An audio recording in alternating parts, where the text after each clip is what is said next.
परम पूज्य गुरुदेव की जय। जय माँ गायत्री। आप सभी को प्रणाम। पिछले ऑडियो में हम सभी ने सुना गायत्री शक्ति क्या है। जीवन व सृष्टि के रहस्यों की खोज में साधारणतः ऋषियों ने ध्यान की गहराइयों में पाया कि इनके मूल में सक्रिय शक्तियाँ शब्द रूप में विद्यमान है।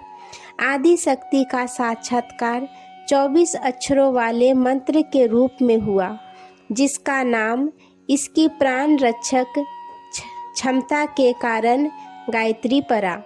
इनकी खोज का श्रेय ऋषि विश्वामित्र को जाता है। आज हम सभी सुनेंगे वेद माता गायत्री की उत्पत्ति। वेद कहते हैं ज्ञान को।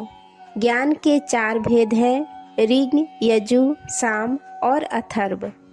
कल्याण, प्रभु प्राप्ति, ईश्वरीय दर्शन, दिव्यत्व, आत्मशक्ति, ब्रह्म निवारण, धर्म भावना, कर्तव्य पालन, प्रेम, तप, दया, उपकार, उदारता, सेवा आदि ऋग के अंतर्गत आते हैं।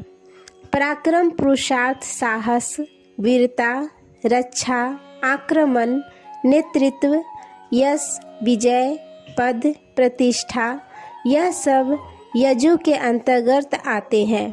क्रीड़ा, विनोद, मनोरंजन, संगीत, कला, साहित्य, प्रिय कल्पना, खेल, गतिशीलता, रुचि, तृप्ति आदि को साम के अंतर्गत लिया जाता है।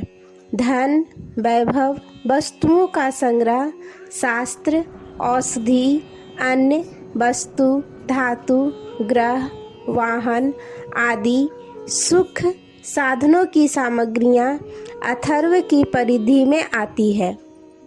किसी भी जीवित प्राणधारी को लीजिए, उसकी सूक्ष्म और स्थूल, बाहरी एवं भीतरी क्रियाओं और कल्पनाओं का गंभीर तथा वैज्ञानिक विश्लेषण कीजिए। प्रतीत होगा कि इन्हीं 4 क्षेत्रों के अंतर्गत उसकी समस्त चेतना परिभ्रमण कर रही है।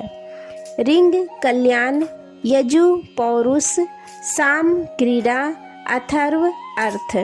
इन 4 दिशाओं के अतिरिक्त प्राणियों की ज्ञान धारा और किसी ओर प्रवाहित नहीं होती।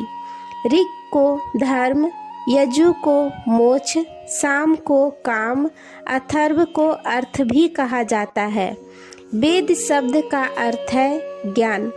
इस प्रकार वह एक है, परंतु एक होते हुए भी वह प्राणियों के अंतःकरण में 4 प्रकार का दिखाई देता है। इसलिए एक वेद को सुविधा के लिए 4 भागों में विभक्त कर दिया गया है। यह चारों प्रकार के ज्ञान उस चैतन्य शक्ति के ही स्फुरन है जो सृष्टि के आरंभ में ब्रह्मा जी ने उत्पन्न की थी और जिसे शास्त्रकारों ने गायत्री नाम से संबोधित किया है। इस प्रकार वेदों की माता गायत्री हुई। इसी से उसे वेद माता भी कहा जाता है। ब्रह्मा ने 4 वेदों की रचना से पूर्व 24 अक्षर वाले गायत्री मंत्र की रचना की।